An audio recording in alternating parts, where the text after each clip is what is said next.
Father in heaven, we thank you, Lord, for the Sabbath day. We know the Sabbath day is a memorial, a day for us to be constantly reminded of the power of God to create the heaven and the universe. And it is the same power that your Son has wrought to save man that has fallen to sin. And the fact that Sabbath is a sign that we can be transformed, just as the power to create the heavens and the universe is to be a continual reminder. We thank you, Lord, for our friends who are in Indonesia, who are joining us to study the Word of God. We know the Word is a lamp and a light unto our path. And as we continue to obey the Word of God, you will continue to bless us with more light. And we don't have to doubt or fall on the narrow path, because thy word is a lamp unto our feet. Give us your Spirit, Lord, that he may guide us into all truth, because we know it is only the truth that will set us free. We commit our study in thy care. May everything we do be in honor and glory to your name only. In Jesus' name we pray. Amen. Amen. Okay. Jadi selamat sahabat, saudara-saudara, kita akan mulai bagian ketiga daripada pelajaran kita.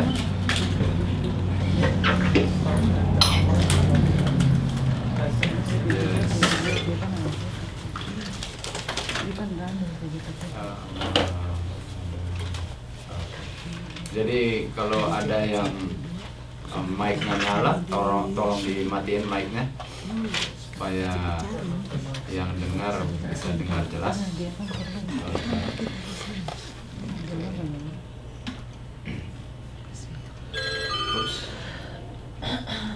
Oke, baik. Oke.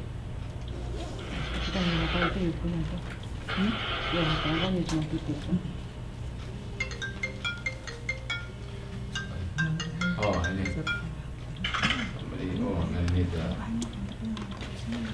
bisa ini. Oh,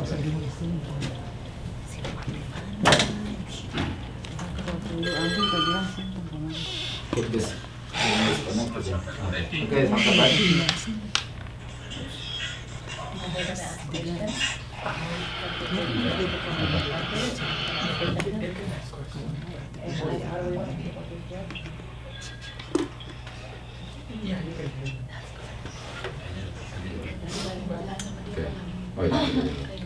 Oke, so kita akan mulai pelajaran kita bagian ketiga daripada The Heart of Pharaoh atau hatinya Pharaoh. The Heart of Pharaoh bagian ketiga. Oke. Mari kita mulai. Seperti minggu lalu ada yang bertanya mengenai the New Testament Feast atau hari raya Perjanjian Baru.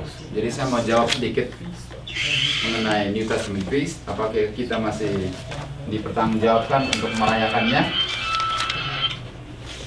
atau bagaimana? Jadi kita akan izinkan Alkitab dan Roh Nubuat lah yang akan menjawab. Kita nggak bisa menebak-nebak sendiri, tapi Alkitab dan Roh Nubuat lah yang akan menjawabnya.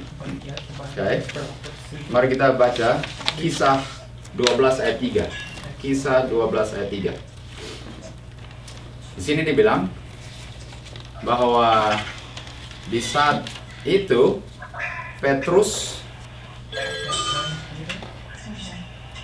sementara Petrus di Kisah 12 dibilang, dan dia melakukan apa yang dilakukan pada hari-hari unleavened bread.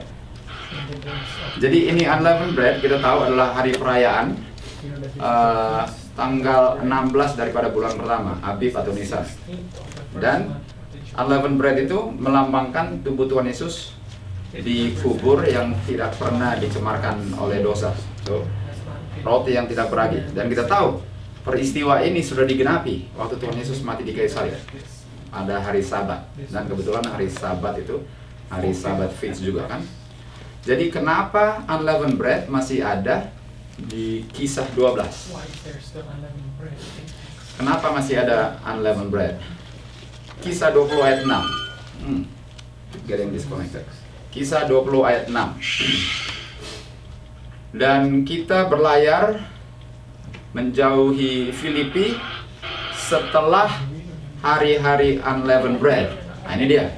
Jadi kita tahu di Perjanjian Baru masih ada perayaan unleavened bread.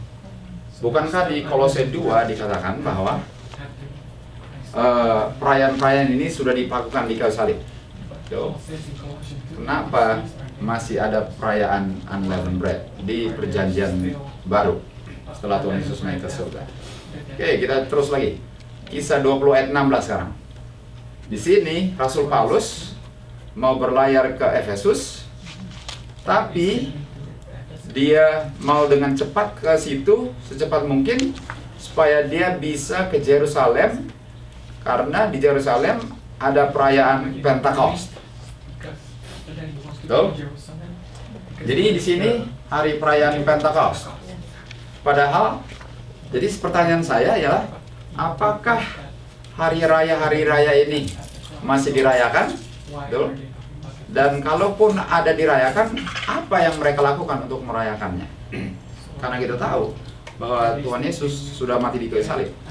1 Korintus 16 ayat 8 dikatakan, saya akan tunggu di Efesus sampai hari Pentakost. Ini dia. Jadi ini menunjukkan lagi bahwa ada hari raya unleavened bread dan ada Pentakost. Kita tahu Pentakost adalah 50 hari setelah Tuhan Yesus dibangkitkan, betul? 50 hari waktu Roh Sucinya dicurahkan. Oke, sekarang life sketches from the life of Paul, halaman 118. Di sini dia bilang setelah dia tinggalkan Korintus, dia sekarang bekerja di Efesus. Betul? Dia dalam perjalanan ke Yerusalem untuk celebrate. Jadi Rasul Paulus pergi untuk merayakan festival, dan dia tinggal di Efesus hanya cepat. Jadi dia mau merayakan. Jadi bukan dia orang Yahudi merayakan lalu dia hanya hadir saja. Dia mau merayakan. So he wanted to celebrate. He was not just a bystander. He says he wants to celebrate. Dia mau celebrate, betul? Jadi apa yang di-celebrate dan apa yang dipakukan di kayu salib, betul? Ini dia. Apakah masih ada hari raya yang perlu kita rayakan? Oke. Apa itu unleavened bread sekarang? Apa itu roti tak beragi? Apa itu? Jadi kita mau cari tahu. Kalau masih ada setelah Tuhan Yesus naik ke kayu salib, apa yang dirayakan? Apa yang sudah dipakukan? Oke, Exodus 12 ayat 15 sampai 20.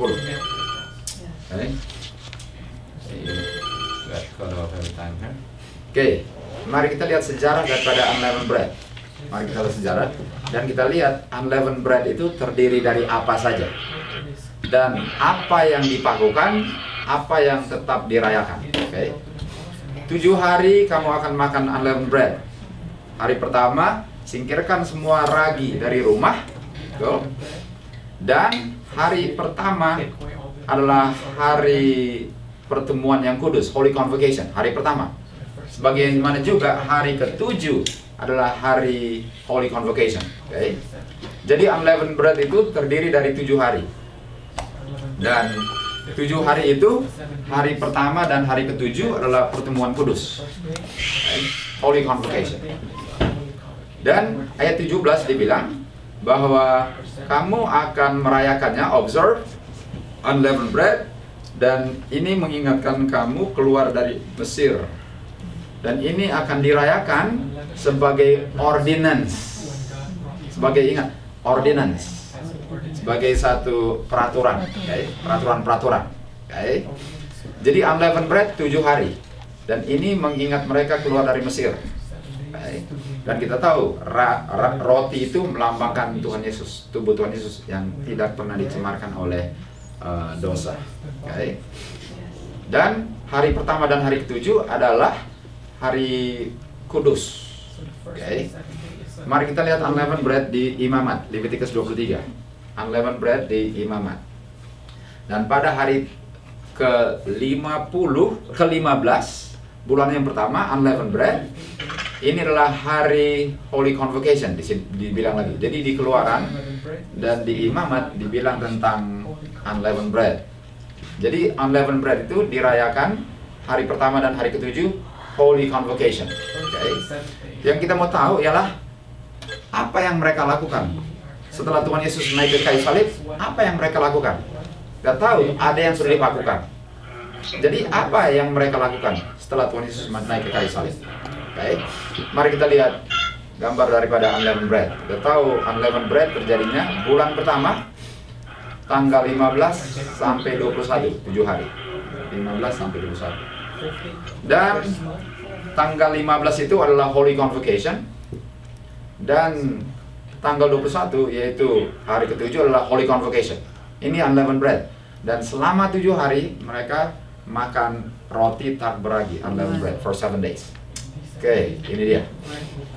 Oke, kita teruskan. Mari kita lihat di Kolose. Mari kita lihat di Kolose.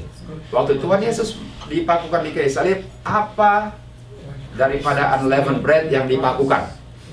Apa daripada unleavened bread yang dipakukan? Di sini dibilang menghapus ordinance. Ingat, bukankah unleavened bread tadi dibilang ordinance? No. Dan ordinance itu bahasa Grekanya dogma atau ceremonial law. Ceremonial law. Dan memakukannya di paku salib. Oleh sebab itu, janganlah izinkan siapapun untuk menghakimi engkau berdasarkan makanan, minuman, atau holiday. Dan kita tahu ini holiday apa? Holy Convocation. Artinya, kalau unleavened bread itu terdiri dari Holy Convocation, apa yang dipakukan di kayu salib? Holy Convocation. Jadi apakah ada Holy Convocation lagi? Jadi kalau mau ketemu, ada nggak Holy Convocation-nya? Nggak ada lagi, karena Holy Convocation sudah dipakukan di kayu salib. Oke? Mari kita lihat prinsipnya. Mari kita lihat prinsipnya. Natural dengan spiritual. Mari kita lihat prinsip Alkitab dan natural dengan spiritual. Yang alamiah dengan yang spiritual. So, untuk mengerti feast di perjanjian baru, kita harus mengerti prinsip Alkitab, natural dengan spiritual. 1 Korintus 15 ayat 46 dan 48. Di sini dikatakan, yang pertama bukan spiritual, tetapi yang pertama adalah natural. Setelah itu spiritual. Okay? Jadi prinsip Alkitab adalah pertama itu natural dan setelah itu spiritual. Dan ayat 48 dikatakan, sebagaimana bumi ini, di bumi hal-hal bumi, surga hal-hal surgawi. Kita tahu bumi adalah natural, surga adalah spiritual. Okay? So earthly, heavenly, earthly, natural, heavenly, spiritual. Itu prinsipnya, okay? That's the principle. Okay? Jadi apa hubungannya dengan feast? Natural dengan spiritual. Mari kita lihat. Mari kita lihat perbandingan natural dengan spiritual. Natural dengan spiritual.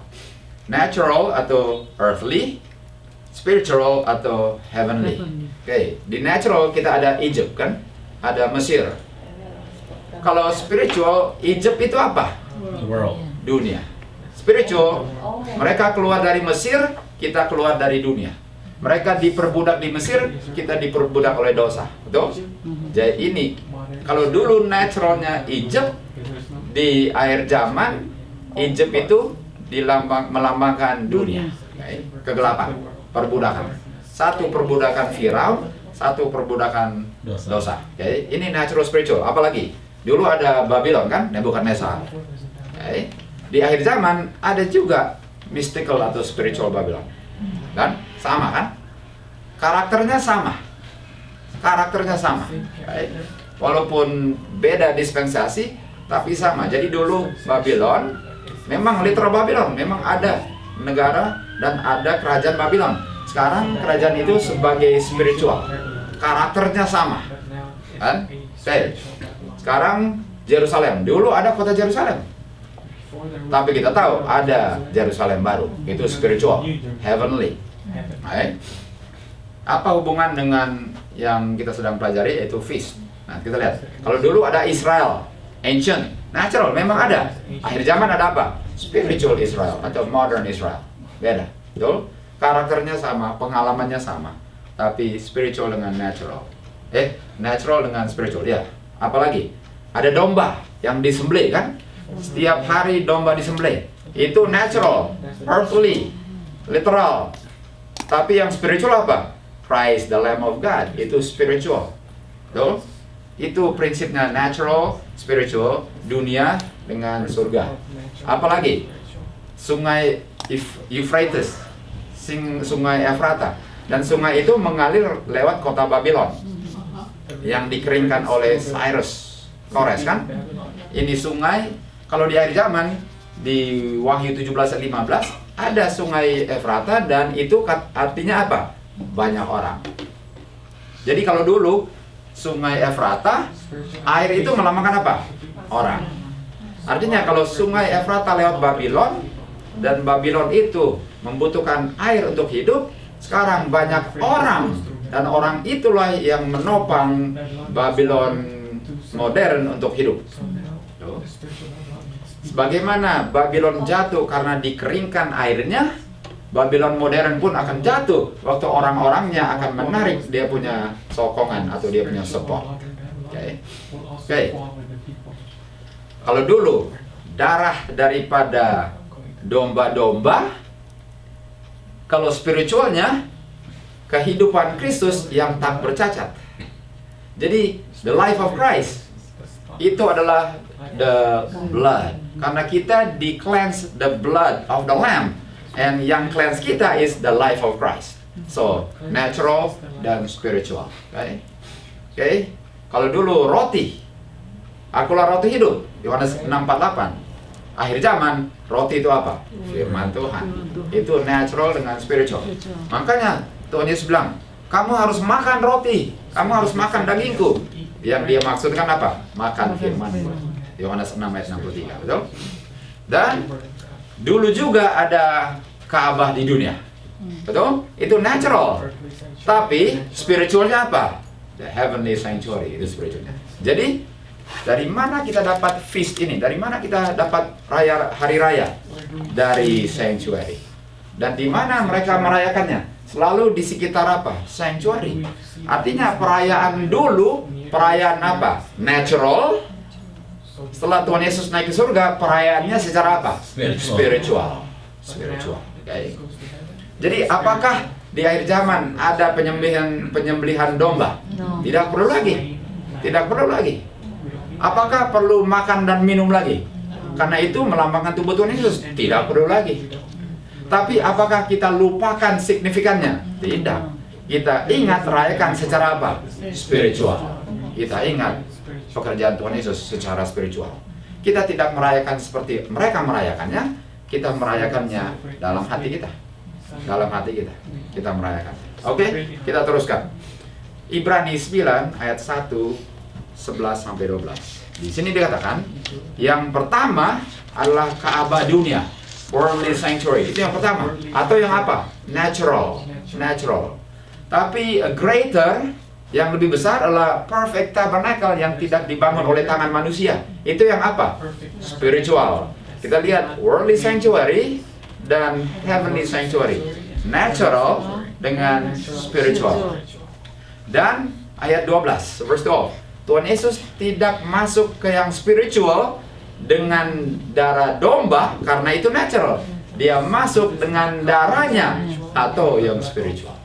Dan darahnya apa? Kehidupannya yang murni. Karena darah itu bersih. Dan darah Tuhan Yesus, kehidupan Tuhan Yesus itu murni. Jadi nggak ada lagi. Apakah masih perlu menyembelih domba? Spiritual tidak perlu lagi. Tidak perlu lagi. Jadi itulah pengertiannya untuk merayakan. Kita teruskan. Apa itu darah? Imamat 17:11 dikatakan, karena di dalam darah itu terdapat kehidupan. Kehidupan itu terdapat di dalam darah. Tuh. Dan kehidupan siapa terdapat di darah? Kehidupan Kristus. Makanya kehidupan Kristus itu bersih Dan hanya kehidupan Kristuslah yang bisa membersihkan saya dari dosa saya. Sebagaimana darah domba harus dicurahkan, kehidupan Kristus harus diberikan kepada saya. Oke? Itu natural dengan spiritual. Oke? Mari kita lihat. Apa kehidupan Kristus? Yang darah Kristus atau kehidupan Kristus. Dia akan memberikan, dia punya righteousness. Righteousness adalah apa? Kehidupannya, yaitu penurutannya sampai mati. Jadi darah itu, darah domba, melambangkan kehidupan atau penurutan Tuhan Yesus. Dan dia mati untuk mempersatukan orang dengan Bapaknya. Itu dia. Okay? Jadi righteousness itu dilambangkan oleh darah domba. Makanya domba itu tidak bisa ada cacat. Karena Tuhan Yesus tidak ada dosa. Oke. Bicara tentang unleavened bread, apa itu leaven? Karena kita makan roti tak beragi, jadi ragi itu apa? Okay. Apa itu ragi? Yang tidak ada dalam roti itu. Apa itu ragi? Matius 16 ayat 6, 11, 12. Di sini dikatakan, hati-hati dengan ragi orang Farisi dengan Saduki. Hati-hati. Kalau hati-hati itu artinya baik atau tidak baik? Tidak baik. Hati-hati dengan orang Farisi dengan Saduki punya leaven. It's not good. It's not a good thing. Lalu dia bilang, murid-murid pikir dia bicara tentang roti. Murid-murid pikir bicara roti. Jadi mereka nggak tahu bahwa Tuhan Yesus bicara tentang orang-orang Farisi. Ayat 12, setelah itu mereka mengerti bahwa Tuhan Yesus bicara tentang doktrin orang Farisi dan Saduki. Apa itu ragi? Doktrin orang Farisi. Artinya Tuhan Yesus punya kehidupan tidak pernah dicemarkan oleh tradisi doktrin orang Farisi. Nggak pernah dicemarkan oleh doktrin manusia, tradisi manusia. Itu artinya apa? Unleavened bread. Unleavened bread melambangkan firman Tuhan. Artinya firman yang tidak dicampur baur dengan tradisi manusia. Jadi setelah Tuhan Yesus naik ke surga, apakah perlu saya tetap makan unleavened bread?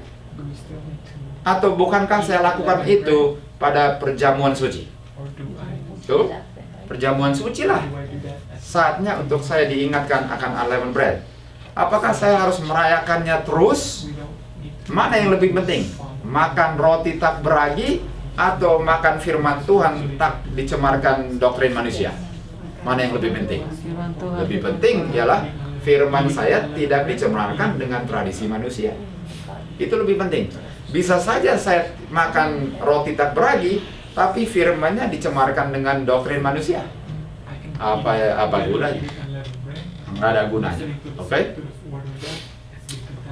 Mari kita lihat 1 Korintus 5 ayat 8. Oleh sebab itu, mari kita merayakan feast. Rasul Paulus bilang, mari kita keep the feast atau celebrate the feast. Oh, Rasul Paulus, feastnya yang saya rayakan seperti apa? Dia bilang, mari merayakannya. Lalu dia bilang apa? Bukan dengan ragi yang tua, bukan dengan ragi yang jahat. Ragi itu apa? Kejahatan. Tapi dengan roti tak beragi, yaitu kesungguh-sungguhan dan kebenaran. Itu ragi. Itu unleavened bread. Jadi unleavened bread di perjanjian baru melambangkan kesungguh-sungguhan dan bukan orang yang pura-pura, bukan orang yang simpan-simpan dendam, bukan itu. Itu artinya untuk merayakan unleavened bread. Ini unleavened bread di perjanjian baru. Oke? Kita teruskan. Christ Object Lesson 95. Di antara orang Yahudi ada ragi yang dilambangkan oleh dosa atau melambangkan dosa. Jadi leaven itu melambangkan dosa. Di saat hari Paskah, orang diminta untuk menyingkirkan semua ragi dari rumahnya, sebagaimana mereka perlu singkirkan apa? Dosa dari hati mereka. Tuh, mana yang lebih penting? Roti tak beragi atau hati tak berdosa? Mana yang lebih penting? Hati yang tak berdosa. Hati tak berdosa. Bisa saja saya makan roti tak beragi, tapi hati saya penuh dengan apa? Dosa. Nggak ada gunanya. Nggak ada gunanya. Jadi orang yang makan roti tak beragi, itu dia melambangkan kehidupannya yang tak berdosa. Jadi itu, dan siapa yang bisa memberikan kuasa untuk tinggalkan dosa? Roti atau Tuhan Yesus? Tuhan Yesus. Tuhan Yesus. Apakah roti bisa menolong saya tinggalkan dosa atau firman Tuhan? Firman Tuhan. Firman Tuhan yang bisa tolong saya singkirkan dia punya dosa. Itu unleavened bread di Perjanjian Baru. Oke, mari kita lihat 1888 materials. Setiap motif yang benar, setiap prinsip yang dilanggar mempersiapkan orang itu untuk hidup dengan tidak jujur. Oke? Mereka yang mengikuti cara yang tidak benar terus akan keluar dari jalan yang benar. Oke? Jadi mereka yang mengikuti hati yang tidak benar akan keluar dari jalan yang tidak benar. Dan Tuhan membenci perbuatan-perbuatan yang tidak benar mereka. Tuhan Yesus mati untuk mengambil dosa atau menyingkirkan dosa-dosa kita. Dia tidak datang agar kita diselamatkan di dalam dosa-dosa kita. Tuhan Yesus datang untuk menyingkirkan dosa, bukan datang untuk saya tetap pegang dosa. Betul? Dia tidak datang untuk menyelamatkan saya di dalam dosa, tapi kaki yang tidak benar dan perbuatan yang tidak benar sering dilakukan oleh mereka yang percaya kebenaran. Oke? Jadi orang yang mengaku percaya kebenaran, perbuatan mereka padahal tidak benar. Dan ini menjadi satu korban dalam pekerjaan Tuhan Yesus. Rencana-rencana mereka seperti ragi yang tidak murni. Apa itu ragi? Perbuatan-perbuatan yang tidak benar sama dengan unholy leaven, seperti ragi orang Farisi. Orang Farisi. Jadi yang paling penting di akhir zaman apa? Supaya saya hidup suci di hadapan Tuhan. Saya ikut firman Tuhan. Artinya untuk merayakan unleavened bread di New Testament ialah untuk makan percaya firman Tuhan, tidak dicampur dengan tradisi manusia. Baik, kita teruskan. Oke, itu unleavened bread. Tadi dibilang apa juga? Pentecost. Jadi kita mau lihat Pentecost in the New Testament. Ada Pentecost. Apa itu Pentecost? Oke, mari kita lihat di Imamat, apa sih Pentecost? Kita mau lihat dari Pentecost yang dipakukan apa dan apa yang tetap dirayakan. Setelah hari Sabat, hitung 50 hari, kamu akan mempersembahkan meat offering. Ingat, saya kasih merah meat karena ini adalah makanan. Lalu di sini dibilang kamu akan bikin roti dengan ragi sekarang, dengan ragi, dan itu adalah hasil daripada buah sulungmu, dan akan mempersembahkan roti dengan 7 domba. Apakah masih ada penyembelihan domba setelah Tuhan Yesus naik ke surga? Nggak ada lagi. Ini Pentecost. Kita tahu nggak ada domba yang mati lagi, karena waktu Tuhan Yesus mati, domba yang mau disembelih luput. Nggak ada kematian domba lagi. Sia-sia bunuh domba. Dan dia bilang ada sapi, lalu 2 ram, dan korban bakaran, meat offering, drink offering. Kita kasih merah ya, meat offering, drink offering. Nah, mari kita lihat apa yang dipakukan di kayu salib. Di Pentecost ada meat and drink offering. Apalagi di Pentecost? Pentecost mereka mempersembahkan 2 domba, dan itu holy convocation. Jadi Pentecost terdiri dari meat offering, drink offering, holy convocation, dan itu mengingatkan mereka musim panen. Musim panen, guys. Jadi Pentecost, meat offering, drink offering, lalu holy convocation, dan itu mengingatkan mereka akan apa? Musim panen, harvest. Mari kita ingat, mari kita lihat. Apa yang dipakukan di kayu salib? Mari kita lihat lagi. Yang dipakukan apa? Meat offering, drink offering, holy convocation. Harvest dipakukan nggak? Ada harvest kan? Nggak ada. Apakah orang masih perlu harvest? Atau nggak perlu harvest lagi? Setelah Tuhan Yesus naik ke surga, nggak perlu harvest lagi atau masih perlu? Masih. Dan apa gunanya untuk harvest? Apa gunanya untuk harvest? Jadi kalau mau merayakan Pentecost, ada meat offering nggak? Ada. Ada drink offering nggak? Nggak ada. Ada holy convocation nggak? Nggak ada. Sisanya apa? Harvest. Karena harvest masih perlu. Kita masih perlu makan kan? Oke. Apa gunanya harvest? Apa gunanya harvest? Patriarchs and Prophets 50 hari setelah buah sulung datang Pentecost. Oke, datang Pentecost. Juga dibilang hari raya apa? Harvest.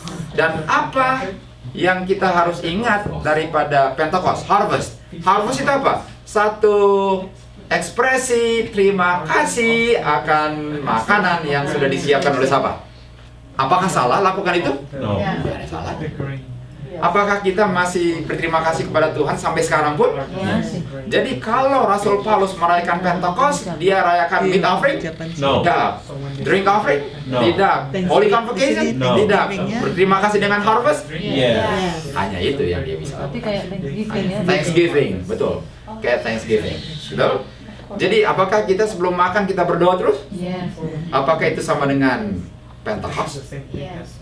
Sama, prinsipnya sama. Oke? Oke. Apalagi? Apakah di New Testament ada Day of Atonement? Yes. Oke, mari kita lihat. Day of Atonement itu apa? Day of Atonement ada Holy Convocation. Lalu ada apa? Afflict. Afflict itu apa? Mencari kelemahan-kelemahan pribadi. Oke? Jadi, apakah Day of Atonement perlu rayakan Holy Convocation? Tidak. Tapi apakah sekarang kita perlu afflict kita punya jiwa? Perlu. Atau afflict jiwa sudah dipakukan di kayu salib? No. Tidak dipakukan di salib. Oke? Di sini bilang, kamu harus afflict your soul. Afflict. Dan afflict masih dilakukan kapan? Sekarang. Afflict artinya apa? Tuhan, kalau saya masih ada dosa, tolong tunjukkan dan singkirkan. Itu nggak bisa dipakukan di kayu salib, betul? Nggak bisa dipakukan di salib. Itu masih dilakukan sampai saya sudah dimeteraikan. Itulah yang kita rayakan. Dan apakah saya perlu rayakan sekali setahun atau setiap hari itu? Setiap hari. Setiap hari. Setiap hari saya lakukan. Saya nggak perlu lakukan. Well, hari ini saya nggak perlu afflict soul. Nanti bulan ke-7, tanggal ke-10 baru saya afflict soul. Atau setiap hari. Setiap hari. Oke? Kita teruskan. Yang di blood apa? Holy Convocation-nya. Tapi afflict soul-nya ada? Tidak. Karena afflict soul masih harus dilakukan di New Testament. Oke. Mari kita lihat di Review and Herald. Apa itu Day of Atonement? Tahun 1854, imam besar kita masuk ke bilik yang maha suci di surga. Dan mulai pekerjaan investigative judgment.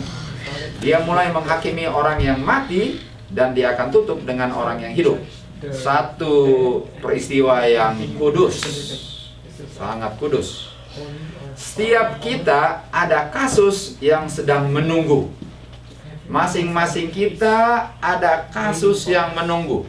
Mungkin di dunia ini saya nggak ada kasus di court, tapi saya ada kasus di surga. Semua ada. Dan di saat saya berhadap dengan hakim, saya sudah harus afflict saya punya soul sehingga tidak ada dosa. Itu maksudnya tuh. Kita semua akan dihakimi di service sebelum Tuhan Yesus mati di kayu salib. Kita perlu afflict the soul. Kalau dulu kita perlu afflict soul, di sini dikatakan apalagi sekarang. Kalau dulu kita perlu afflict soul, sementara Tuhan Yesus belum masuk ke bilik maha suci sudah harus afflict soul, apalagi sekarang kita harus afflict soul karena Tuhan Yesus sudah di bilik yang maha suci. Jadi Day of Atonement kita rayakan bagaimana? Setiap hari pribadi untuk singkirkan apa? Dosa. Oke. Apalagi ada? Ada satu lagi, Feast of Tabernacle. Ini feast keempat setelah kayu salib. Setelah kayu salib, setelah Tuhan Yesus naik ke surga, ini semua dilakukan sebagai Tuhan Yesus sebagai imam. Jadi Feast of Tabernacle. Bagaimana kita merayakan Feast Tabernacle? Mari kita lihat, Feast Tabernacle itu apa? Ada apa? Holy Convocation. Ada lagi. Kita tahu, kita nggak perlu lakukan Holy Convocation, Feast Tabernacle kan? Ada persembahan-persembahan di bakaran. Betul? Nggak perlu lagi. Dan dilakukannya 7 hari. Oke? Kita lihat terus. Dan kita harus patahkan daun dan cabang-cabangnya. Dan apakah kita perlu patahkan daun dan cabang-cabang sekarang? Nggak perlu. Kenapa mereka lakukan itu? Dan tinggal di tenda selama 7 hari. Apakah kita lakukan itu? Atau kecuali kita lagi camping kan? Kalau camping bukan Feast Tabernacle kan? Apakah kita masih lakukan itu? Tidak. Mari kita lihat kenapa. Mari kita baca. Apa Feast Tabernacle? Nyawat bilang begini, kita sebaiknya sebagai umat Tuhan sekarang, at the present time, sekarang merayakan Feast Tabernacle. Oh, artinya harus tinggal di dalam tenda, kasih patah daun-daun ini. Sini bilang, Feast Tabernacle, satu peringatan yang penuh dengan sukacita. Tuh, bagaimana Tuhan telah memberkati mereka. Bagaimana umat Israel merayakan bagaimana mereka dibebaskan dan bapak-bapaknya dari Mesir, dan mereka merayakan Feast Tabernacle. Kita juga berterima kasih bagaimana Tuhan telah menyelamatkan kita dari dunia, dari kegelapan ke dalam terang. Bagaimana kita merayakan Feast Tabernacle sekarang? Berterima kasih, Tuhan telah bebaskan saya bukan dari Mesirnya Firaun, tapi dari kegelapan dunia, dari gelap ke terang. Dan begitulah Miswat bilang, saya merayakan apa? Feast of Tabernacle. Apakah ini merayakan secara natural atau secara spiritual? Dan apakah hanya dilakukan hari-hari tertentu atau setiap hari saya bisa lakukan? Setiap hari saya bisa lakukan. Tuh. Apakah perlu dirayakan dalam kelompok atau secara pribadi? Secara pribadi kita bisa lakukan. Itu merayakan secara spiritual. Oke? Jadi itu adalah the New Testament feast. Sekarang kita masuk kita punya pelajaran, yaitu ada 3 bottomless pit kita akan belajar. The first bottomless pit, the second bottomless pit, dan the third. Kita akan lihat 3-tiganya. Dan ini kita akan lihat apa hubungannya dengan pelajaran-pelajaran yang kita sudah bahas 2 minggu yang lalu. 2 minggu berturut-turut. Ini kita teruskan. The first bottomless pit, second, dan third. Apa itu bottomless pit? Siapa? Di mana? Kapan? Dan sebagainya. Oke, mari kita lihat. Wahyu 9 ayat 2 dan 11. Kita akan belajar bottomless pit. Oke, ini sudah bebas dari feast. Sudah nggak ada hubungan dengan feast lagi. We are free from feast. We're no longer talking about feast now. Okay. Revelation 2, 9, 2-11. Dan dia buka bottomless pit, open bottomless pit, dia buka. Dan keluar asap. Asap seperti keluar dari oven. Dan matahari dan udara digelapi oleh asap. Okay. Jadi waktu dia buka bottomless pit, keluar asap, dan asap ini menggelapi matahari dan udara, air. Okay. Open bottomless pit, smoke came out, and the sun and the air were darkened. Okay. Jadi it's a dark smoke, satu asap yang gelap. Ini hasil daripada bottomless pit. Okay. Dan ayat 11. Dan malaikat daripada bottomless pit namanya Hebrew Abaddon, dan Greek namanya Apollyon. Iya. Ini bottomless pit. Jadi bottomless pit bicara tentang Abaddon dan Apollyon. Dan kita tahu Abaddon itu death dengan destruction. Dan Apollyon artinya death dengan destruction. Kebinasaan dan kematian. Ini yang keluar dari bottomless pit. Ingat, ini bottomless pit pertama, ada kedua dan apa? Ada ketiga. Yang pertama, menggelapkan matahari, menggelapkan udara. Matahari melambangkan apa? Gospel. Udara melambangkan apa? Roh suci. Artinya, bottomless pit ini asapnya dia menutup kebenaran gospel dan roh suci. Apa ini balance pit? Dan namanya Abaddon dan Apollyon. Artinya death dan destruction. Oke. Apa ini? Siapa ini bottomless pit? Mari kita lihat. Manuscript release. Oke. Dia bawa apa? Death dengan destruction. Ingat ini, death destruction. Mari kita baca manuscript release 22:16. Malaikat yang menahan 4 mata angin. Mari kita buka Alkitab, kita nggak taruh sini. Di mana malaikat yang menahan 4 mata angin? Wahyu 7. Dan saya melihat malaikat menahan 4 malaikat menahan 4 mata angin, dan satu malaikat keluar dari sebelah timur dengan dia pegang meterai Tuhan, dan dia bilang, tahan, jangan lepasin sampai kita meterai umat Tuhan di dahi mereka. Betul? Jadi 4 mata angin yang menahan, malaikat yang menahan 4 mata angin, dia sedang menahan angin yang dilambangkan oleh kuda yang marah. Kuda yang marah. Dan kuda yang marah ini membawa death and destruction. Artinya death and destruction sini siapa? Kuda yang marah, angry horse. Artinya bottomless pit itu dilambangkan oleh angry horse yang membawa death and destruction, dan ditahan oleh 4 malaikat supaya umat Tuhan dimeterai di dahi. Oke. Mari kita lihat angry horse. Sekarang pertanyaannya, siapa ini angry horse yang keluarnya dari bottomless pit? Mari kita lihat. Kejadian 16 ayat 11-15. Dan malaikat Tuhan bicara kepada dia, lihat, kamu sudah mau melahirkan dan melahirkan seorang anak pria, dan kamu akan namakan dia Ishmael. Tuh? Dan dia akan menjadi wild man.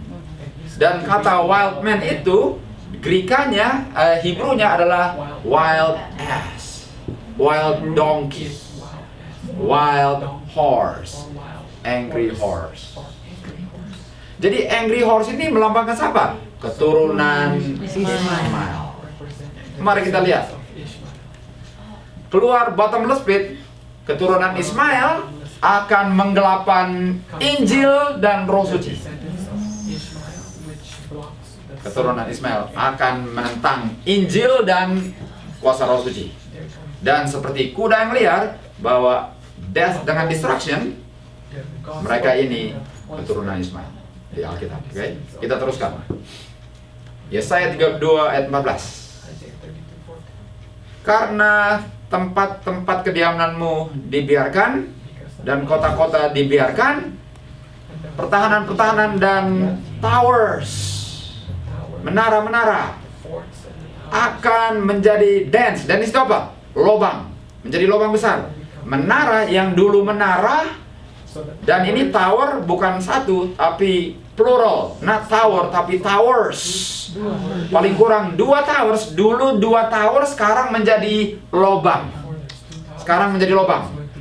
Dan akan menjadi tempat sukacita wild ass. Siapa yang senang? Wild ass. Ada towers dulu, tapi sekarang towersnya jadi lobang. Dan yang senang siapa? Keturunan Ishmael. Di mana ada towers dulu, lalu lobang sana. Jeremia 2 ayat 24. Ngomong-ngomong, kita mau mundur. Ini dia bilang namanya Abaddon dengan Apollyon, betul? Abaddon dan Apollyon. Ayat berapa? Revelation 19. 9/11. Death, destruction. Kebetulan saja. Kebetulan saja. Oke. Dan ada menara yang menjadi lubang. Wild ass itu tinggalnya di padang belantara, wilderness. Wild ass tinggalnya di wilderness, padang belantara. Keluar dari bottomless pit, menentang gospel. Keluar tinggalnya di daerah yang kering-kering. Terus lagi, Hosea 13:15. Di sini dibilang,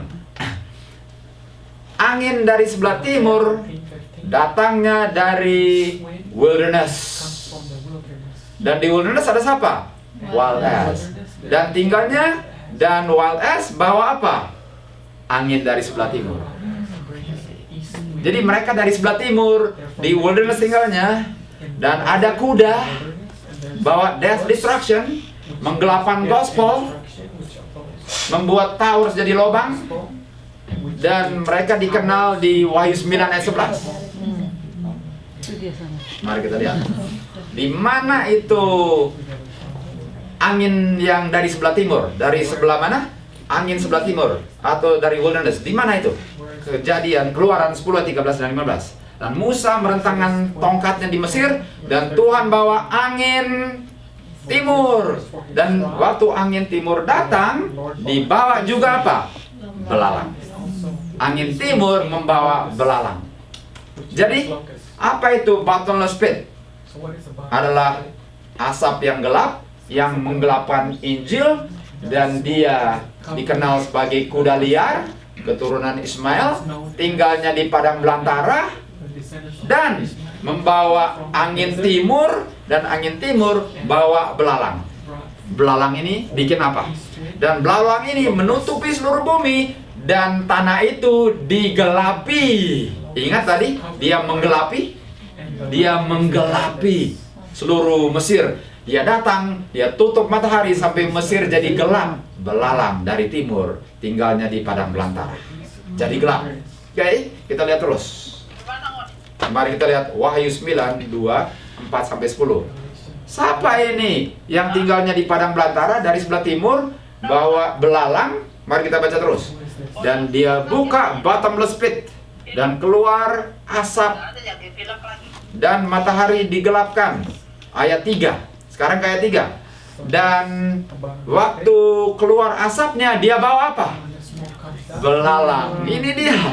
Sama dengan di Mesir. Keluar dari timur bawa belalang. Ini asap, keluar bawa apa?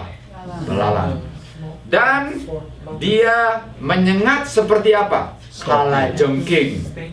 Dia menyengat sebagai kalajengking. Dan kalau dia menyengat, dibilang, jangan membunuh orang yang ada meterai. Bukankah tadi dibilang, tahan 4 mata angin, tahan kuda liar sebelum dimeteraikan? Ini bilang, tahan sebelum umat Tuhan dimeteraikan. Ini dia. Dia bawa lokus. Lalu dia bilang apa? Dan kalajengking itu menyengat dengan dia punya apa? Ekor. Pakai ekornya. Pakai ekornya.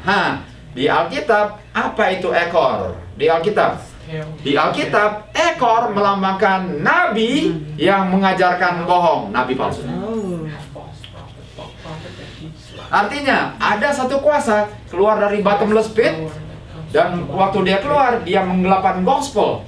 Waktu dia menggelapkan gospel, dia ada nabinya yang mengajarkan yang tidak benar. Dan dia ditahan supaya umat Tuhan bisa diapa? Meteraikan. Kita sudah tahu siapa dia kan? Kita sudah tahu keturunan Ismail. Kita sudah tahu waktu peristiwa 9/11, kita sudah tahu persis apa yang terjadi. Kita sudah tahu, Alkitab sudah sangat jelas. Mari kita lihat. Mari kita lihat angry horse-nya. Mari kita lihat angry horse. Wild man adalah wild ass, Arabian horse. Kita tahu east, tinggalnya di wilderness. Merubah hari ke-7 ke hari ke-6. Merubah hari ke-7 menjadi Friday, hari ke-6. Kita tahu itu kan, bottomless pit. Jadi ini sebenarnya masih ada hubungan dengan yang minggu lalu, sedikit lah mengenai lunar kan.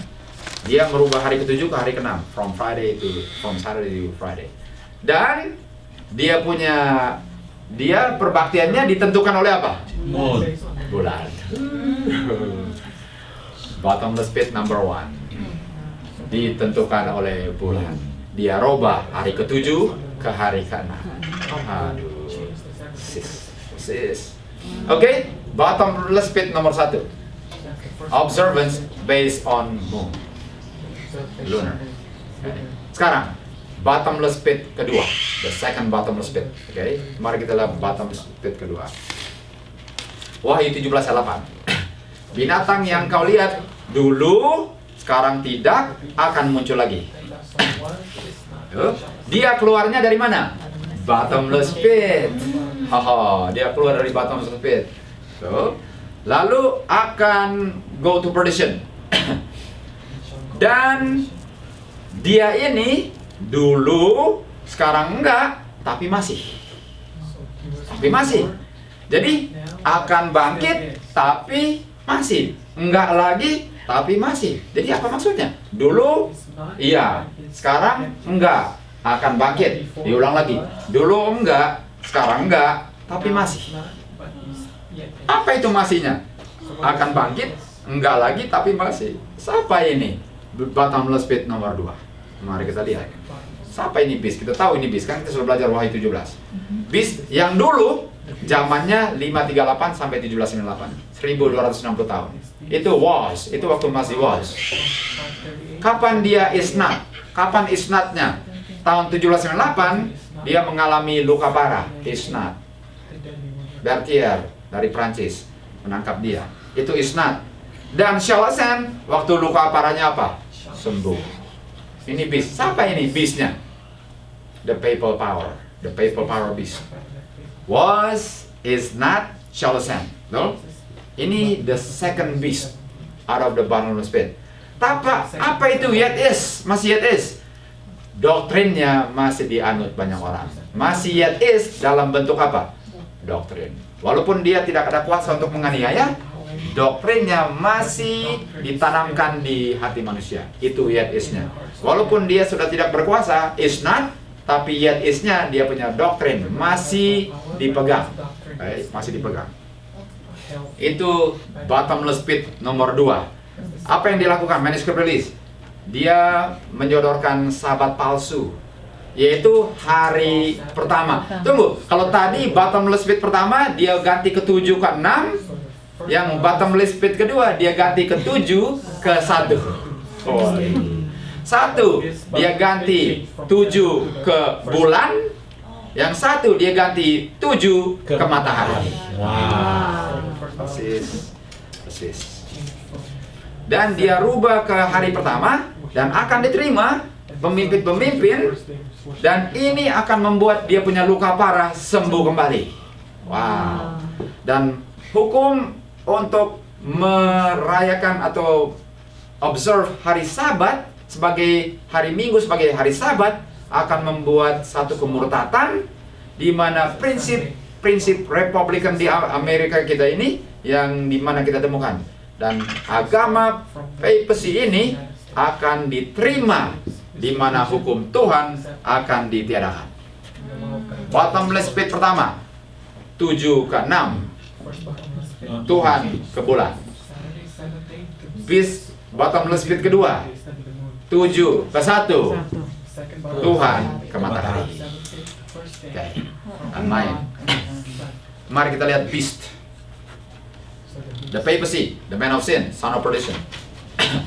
7th day dia ganti ke first day. Tadi 7th day to 6th day, sekarang 7th day to first day. Kalau tadi the creator of the moon to the moon, sekarang the creator of sun to the sun. Worship the sun. Tadi moon yang determine, sekarang sun worship. Oke. Sekarang bottomless pit ketiga. Siapa yang ketiga sekarang? Oke, the third bottomless pit. Wahyu, let's go Revelation 11:6-8. Di sini dia ada kuasa untuk tutup surga agar tidak hujan. Siapa yang bilang jangan hujan? Elijah kepada Ahab, kan? Jadi ini adalah kuasa daripada Elijah. Dia ada kuasa, dan dia pun ada kuasa untuk membuat air jadi darah. Siapa ini? Musa. Jadi Musa, tapi ini Musa natural atau Musa spiritual? Spiritual. Roh, the spirit of Elijah, the spirit of Moses. Bukan natural, is spiritual. Ada kuasa untuk rubah. Siapa Musa dan Elijah? The law and the prophet. The law and the prophet. Law, Moses, prophet, Elijah. The law and prophet. The law and the testimony of Jesus Christ. The law and the testimony. Ini dua. Mereka ada kuasa. Dan ayat 7. Dan Setelah mereka sudah menyelesaikan mereka punya kesaksian, beast akan muncul dari bottomless pit. Beast ketiga akan muncul dari bottomless pit. Dan akan memerangi mereka dan akan membunuh mereka. Dan tubuh mereka akan tergeletak di kota yang spiritually namanya Sodom dan Mesir. Bukan natural, tapi spiritual Sodom and spiritual Egypt. Siapa ini spiritual Adam? Who's the bottomless pit? Yang tinggalnya di spiritual Sodom dengan spiritual Egypt. Who's this bottomless pit? Great Controversy 269. Sesuai dengan firman Nabi, sebelum 1798 ada kuasa yang asalnya dari setan, karakternya memerangi Alkitab. Di mana firman Tuhan dua saksi akan didiamkan dan akan menunjukkan roh apa? Atheism. Dan ateism Firaun dan ketidakmoralan siapa? Sodom. Jadi kuasa ini ateis di mana mereka ketidakmoralan mereka tinggi dan mereka seperti siapa? Firaun. Firaun dikenal seperti apa? Firaun dikenal seperti siapa? Siapa Tuhanmu? Izinkan umat keluar. Siapa Tuhanmu? Saya nggak kenal siapa. Siapa yang bilang saya nggak kenal Tuhan? Atheism. Firaun melambangkan atheism. Dan atheism percaya hukum nggak? Makanya ketidakmoralan sangat tinggi. Dan di mana kedapatan ini? Binatang yang keluar dari bottomless pit. Kuasa ateis adalah French Revolution. Tapi ini dulu French Revolution. Dan menguasai dan memerangi firman Tuhan dan disembah. Dan lihat ini, hari weekly rest day. Tadi bottomless nomor 1, 7 to 6 moon. Beast kedua, 7 to 1st sun. Beast ketiga, the weekly rest day disingkirkan. Disingkirkan. Artinya silahkan berbakti kapan saja. Nggak ada yang penentuan. Artinya nggak percaya Tuhan. Yang satu 7 ke 6 bulan. 7 ke 1 matahari. Yang satu nggak mau tahu apa-apa. Any day. It doesn't matter. Okay? Mari kita lihat. Mari kita lihat 3 roh najis. Ada berapa bottomless pit? 3. Ada 3 roh najis. Okay. Tapi kita akan lihat apa peranannya. 3 roh najis. Okay. Wahyu 16, 13-19. Dan saya lihat 3 roh najis seperti kata keluar dari mulut dragon. Dragon apa? Atheism. Beast. Hari pertama. False prophet. Hari pertama. Tunggu. Hari pertama dan hari ke-7. Nah, apakah false prophet ini keturunan Ismail di 3 atau Protestan? Protestan. Ini bukan keturunan Ismail false prophetnya. Ini adalah Protestan yang memelihara hari pertama. Tapi siapa yang keluar dari kegelapan kepausan? Protestan. Hari ke-7. Artinya di false prophet ada yang hari pertama, tapi ada yang memelihara hari ke-7. Jadi, dragon, atheism, no day, no worship day. The beast, first day. Protestant, false prophet, mereka sudah ikut beast, tapi ada yang pelihara hari ke-7. Ada yang pelihara ke-7. Mari kita lihat. Dan kota itu terbagi 3, dan kota tiga-tiganya terdiri dari kota Babylon. Jadi Babylon terdiri dari berapa? 3. Dragon, atheism. Apa lagi? Beast, first day. Lalu false prophet, dia sudah ikut first day, tapi ada yang 7th day. Nah, yang 7th day ini bagaimana tanggung jawab dia di situ? Mari kita lihat. Apa dia punya peranan dalam ketiga-tiga ini? Mari kita lihat. The Great Babylon. The dragon, atheism. The beast, first day of the week. The false prophet, first and 7th day of the week. Kita tahu yang benar apa? The 7th day. The 7th day yang benar. Mari kita lihat apa yang akan terjadi dengan the 7th day week. Semua akan Unite. semua akan bergabung. Tunggu, kalau semua bergabung, artinya apakah semua akan berubah ke Seventh Day? Kalau semua akan bergabung, apakah semua akan menjadi Seventh Day Sabbath worshipper? Atau semua akan atheism? Atau semua akan first day? Yang mana? Yang mana? Kalau semua akan unite, mana yang unite? Seven unite ke atheism, first atheism, atau first seven ke first, atheism ke first, atau atheism dengan first ke seven day? Yang mana yang unite? Mari lihat. Mari kita lihat. Mari kita lihat. All will unite. Semua akan bersatu. Siapa yang akan berubah? Betul? Kejadian 16:12. Ini dia. Mari kita lihat the beast bottomless pit nomor 1, keturunan Ismail. Apa peranan dia? Mari kita lihat peranan beast Ismail. Dibilang, dan Ismail, wild man, wild horse, death, destruction, locust, wilderness, ingat?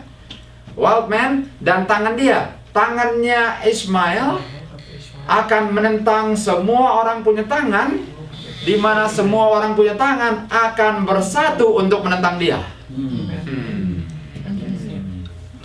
Mari kita lihat. Tangan Ismail akan menyerang semua orang punya tangan, sementara semua orang punya tangan yang belum unite ini akan unite untuk serang dia. Artinya, semua tangan akan unite.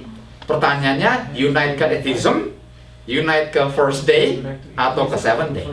Kemana? Unite-nya kemana? Untuk menyerang tangannya Ismail. Bottomless pit number 1. Mari kita lihat. Semua tangan akan join against the wild man. Ini Alkitab. Ini Kejadian 16:12. Alkitabiah. Dan setiap tangan, atheism, dragon, beast, dan false prophet, semua akan bergabung. Jadi pertanyaannya, apa yang terjadi dengan seventh day? Apa yang terjadi dengan orang yang memelihara seventh day? Apakah akan menjadi majoritas atau menjadi minoritas? Mari kita lihat apa yang dikatakan oleh nubuatan. Siapa yang akan berubah? Siapa yang berubah? Yang berubah atheism, yang berubah first day, atau yang berubah seventh day? Siapa yang akan berubah? Karena semua akan unite dirongrong oleh keturunan Ismail. Siapa yang berubah? Who will change? Atheism will change, first day of the week will change, or the seventh day will change. Is it going to be a minority or a majority? Mari kita lihat. Revelation 13:11. Dan saya lihat binatang yang lain keluar dari bumi. Ada 2 tanduk seperti domba. Kalau domba itu mana? Domba itu Christian kan? Lamb is Christian. Tapi bicara seperti siapa? Artinya atheism apa? Beast. Pertama kita melihat siapa ini domba, siapa yang akan berubah. Dia akan bicara seperti dragon. Kita tahu bicara itu apa? Bikin undang-undang. Siapa yang akan berubah? Ada perubahan. Mari kita lihat. Okay. Raven Herald, who will change? The union, persatuan, joining hands. Tidak akan terjadi perubahan dalam Catholicism. Artinya beast will never change. Karena Rome never change. Artinya first day of the week never change. Hari pertama never change. Dia bilang dia nggak pernah salah. Yang berubah siapa? Protestan. Oh. Sekarang pertanyaannya, yang berubah ya siapa? First day atau seventh day? Siapa yang akan berubah? Siapa yang akan berubah? Protestant will change. Rome never change. Protestant will change. Siapa yang berubah? Kita tahu Protestan lain sudah minggu. Apakah yang Sabat akan ke minggu juga? Oh, mari kita lihat. Battle Creek Letters 81. The enemy of souls or Satan akan berusaha untuk bikin reformasi dalam gereja Advent. Setan mau bikin reformasi dalam gereja Advent. Satan wants to do a reformation in the seventh day of the church. You know that's not gonna be very cool. Dan reformasi ini akan menghasilkan doktrin-doktrin semua akan dibuang. Doktrin akan dibuang. Dan akan terjadi reorganisasi. Seandainya reformasi ini terjadi, apa yang terjadi? Semua yang membuat kita remnant church akan dibuang. Oh man. Semua akan dibuang. Kita teruskan. Agama kita akan apa? Change. Siapa yang akan change? Atheism? No. Beast? No. The Protestant? No. Who? Seventh day will change. Our religion will change. Fundamental principle dibilang salah. Organisasi baru dibentuk. Buku-buku baru ditulis. Intellectual philosophy akan diintroduce. Dan hari Sabat akan dianggap remeh. Hari Sabat, seventh day. Seventh day will change. Oh man. Remnant, only a few left. Only a few left. Sabbath, of course, will be lightly regarded. Tentu saja akan dianggap remeh. Mari kita lihat. Review and Herald, kita teruskan. Tuhan ada kontroversi dengan orang-orang yang mengaku sebagai pengikutnya di akhir zaman. Professed people in the last days. The Lord has a controversy. What's the controversy? Kontroversi yaitu orang-orang dalam posisi bertanggung jawab, responsible position, akan mengambil satu tindak tanduk yang bertentangan diambil oleh Nehemia. Nehemia membangun tembok, artinya mereka akan merusakkan tembok. Dan tembok melambangkan hukum. Mereka bukan hanya menutup-nutup hari Sabat, tapi mereka akan tutup hari Sabat dari orang lain dengan memberikan apa? Tradisi-tradisi mereka. Atau leaven, the leaven of Pharisee. Mereka akan kasih. Di gereja-gereja, di tempat pertemuan, di tempat yang besar, ministers akan mendesak umat-umatnya dan necessity untuk memelihara hari pertama. Siapa yang akan change? The seventh day will eventually join this first day. Sudah dinubuatkan. Dari gaya berbakti, dari gaya hidup, semua sudah mirip. Sudah mirip. Semua sedang menuju ke situ. Yang akan berubah, ingat, 3 akan join. Yang akan berubah, yang Sabbath to Sunday eventually join. Artinya, yang tidak mau join, nggak bisa ada koneksi dengan mereka lagi. Nggak bisa ada koneksi dengan tiga threefold unit. Karena mereka akan berubah. Mari kita lihat Yesaya 8:16. Dan dia bawa saya ke dalam rumah Tuhan. Dan lihat ada pintu di Ka'bah. Dan sekitar 25 orang. Dan belakang mereka membelakangi Tuhan. Sementara wajah mereka ke sebelah timur. Dan mereka menyembah matahari. Siapa ini? Siapa ini? Di Yesaya 8:16 menyembah matahari. Mari kita lihat. Mau lihat? SDA hymnal. Kita tadi nyanyi SDA hymnal kan? Apakah tahu nomor 403? Do you know the 403? Mari kita lihat. Let us break bread together on our knees. Let us break bread together on our knees. When I fall on my knees with my face to the Rising sun. Worship the sun toward the east with my face. What is that song doing in the hymnal? To the rising sun. Oh Lord, have mercy on me. Let's do the second stanza. Let us drink wine together on our knees. Let us drink wine. I hope the right kind of wine. Let us drink wine when I fall on my knees with my face to the rising sun. Ezekiel 8. Apa sedang bikin apa lagu ini di SDA hymnal? 403. Third stanza. Let's praise God together. I wonder which God do we worship here? Which God? Let's worship God. Let's worship God. And when we worship God, we fall on our knees, my face to the rising sun. Which God are we worshiping? The sun or the creator of the sun? One more stanza. Let us praise God. I hope it's the right God. On our knees. Praise God on our knees. When I fall on my knees with my face toward the rising sun. Oh Lord, have mercy. If you please. If you please. What is this song doing in our SDA hymnal? Sudah digenapi. It's been fulfilled, friends. there's going to be a change. Slightly but surely. Even SDA hymnal, Sure. there's to be the change. Rising sun. Siapa yang berubah? Atheism change? No. Beast change? No. Protestant change? No. The seventh-day Sabbath will join the first-day Sabbath. There's face to the rising sun. Kita teruskan. Ini dia. The rising. Ini, the rising sun. Here's the picture. They're all worshiping the sun toward the east. This is Ezekiel 8. This is the sun worshipper, Ezekiel 8. On their knees, and then they go like this. Remember? Ingat minggu lalu siapa yang begini? Channel apa yang tangannya begini? Hope channel persis begini. Persis begini. Hope channel. Just like this. Ada persis lagi this. Tiga. Ramai. Sun worshippers. Sudah dinubuatkan. Hasil. Wah, hasil lehut. Worship the sun. Let's continue on.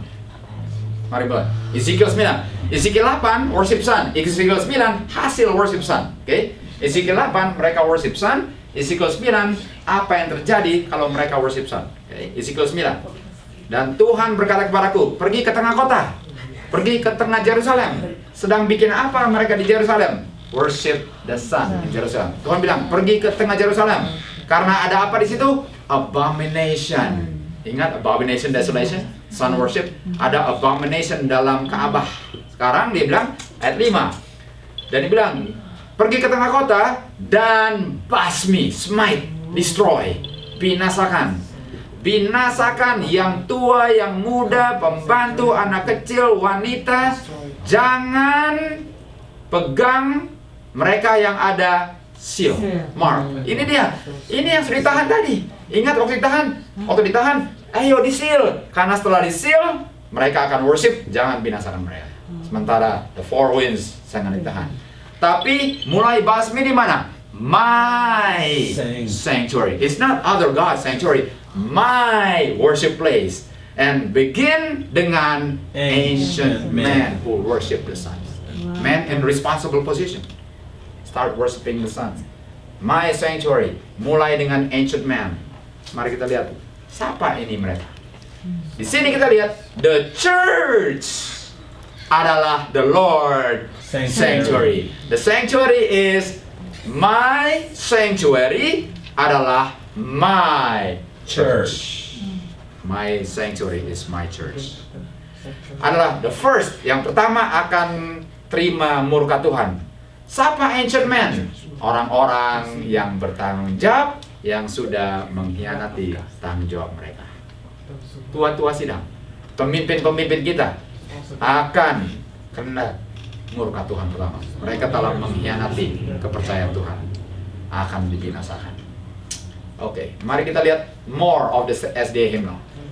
Mari kita lihat SDA hymnal. We can open the SDA hymnal. Let's go to 73. 73. Holy, holy, holy. It's not holy, holy, but holy, holy, holy. Holy, holy, holy. Lord God Almighty. Is that the new version or the old version? We have the new version, right? Is it that one too? Holy, holy, holy? Okay. Lord God Almighty. Early in the morning, our song shall rise to thee. Holy, holy, holy, merciful and mighty, God in three persons, blessed Trinity. What is Trinity doing in SDA hymnal? Mari kita ya, urutkan dulu. Who believe Trinity? Who believe? Okay. I'm gonna quote from Catechism. Look at God in three persons. Remember, God in three persons, blessed Trinity. Next week we're gonna start studying Trinity. Next week, start next week. Okay. Di mana? Let's take a look at the Catholic Catechism, and this is what it says: God are in three persons, the Father, Son, Holy Ghost, equal, all equal in perfection. God in three persons. God are three persons. What is that doing in SDA hymnal? Dan kita harus belajar itu. Kita harus belajar. Tapi sudah lihat bahaya. Sudah lihat bahaya ini. Apa bikin apa di SDA hymnal? Sudah dibilang, who's gonna change? Not atheism. They didn't change their hymnal. Catholicism. They didn't change their hymnal. Protestant, they didn't change their hymnal. Who changed our hymnal? Sabbath keepers. And that's why it says they're gonna be changed. There's gonna be changed. God in three persons. Blessed Trinity. Ooh. Okay, let's continue. Blessed Trinity itu lain kali. Sekarang. Mari kita lihat 31. 31. SDA hymnal 31. Angels we have heard, not heard. Sorry about that. Heard on high. Heard or learn? Heard. 31. 31. Stanza 4. Heard. Angels we have heard on high. Bukan heard ya. 31. Stanza number 4. Stanza keempat. See him in a manger laid. Tuh, stanza nomor 4. Nothing wrong, right? See him in a manger laid. Dia berbaring di apa? Manger. Ayat kedua. Garis kedua. When the choirs of angel praise. Betul, oke? Okay? Yeah. Not wrong. And then dia bilang, Mary, Joseph, please help. Wait a minute. Since when Mary and Joseph help? Let you read. What do they believe about Mary? She can help us. Through her, we go to Jesus. They just suddenly put Mary in there and Joseph. Mary, please help us. Is this Mary an intercessor? 8? Yeah. We just put Mary in there. While our hearts in love we raise. They put Mary. Walaupun Joseph, tapi Mary sekarang sebagai apa? She's an intercessor. What is 8? Help us. Intercede for us. Maria sekarang sudah diangkat menjadi saint untuk menjadi perantara antara saya dengan Tuhan Yesus. Okay? God Himself is with us. 3. Nomor 3. God Himself is with us. 3. Second stanza. Okay? Second stanza. Who's gonna change? God Himself is with us. Ayat nomor 3. Okay?